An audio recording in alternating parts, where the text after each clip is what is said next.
এটি ওনার শপথের সাথে সাংঘর্ষিক কাজ করেছেন। এই কাজটি তিনি করতে পারেন না। আচ্ছা দেখুন, 5ই আগস্টের পর আমরা বিশ্বাস করছি এখানে একটি মুক্ত চিন্তা, মুক্ত চর্চা, মুক্ত বাক স্বাধীনতা সব কিছুর অধিকার রয়েছে। তো যার যা ইচ্ছা সে সবই বলতে পারে। তবে আমরা অনুরোধ করব সে বলার ক্ষেত্রে সেটা যেন মিথ্যা না হয়, সেটা যেন প্রোপাগান্ডা না হয়, কারণ মিথ্যা প্রোপাগান্ডার ইতিহাসটা খুব বেশি ভালো না। যারা সত্যকে মিথ্যা দিয়ে ঢেকে দেওয়ার জন্য অতীতে চেষ্টা করেছে তাদের পরিণতি হিস্ট্রিক্যালি পৃথিবীর ইতিহাসে কখনো ভালো হয়নি, বাংলাদেশের প্রেক্ষাপটে ভালো হবে না।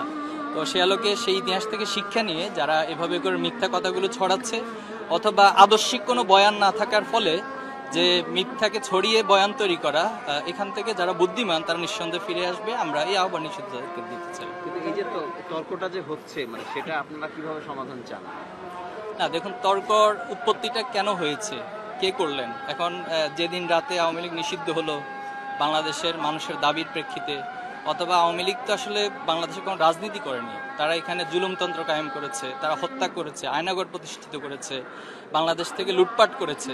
তো তারা আসলে এখানে কোনো রাজনীতি করেনি। তো সেই দলটি যেদিন নিষিদ্ধ হলো মানুষের দাবির প্রেক্ষিতে, সেদিন ঠিক রাতেই যিনি বাংলাদেশের বর্তমান উপদেষ্টা হিসেবে তিনি একটি ফেসবুকে স্ট্যাটাস দিয়েছেন। তো আমি পার্সোনালি মনে করি এবং বাংলাদেশে যারা সচেতন তারা মনে করে এটি ওনার শপথের সাথে সাংঘর্ষিক কাজ করেছেন।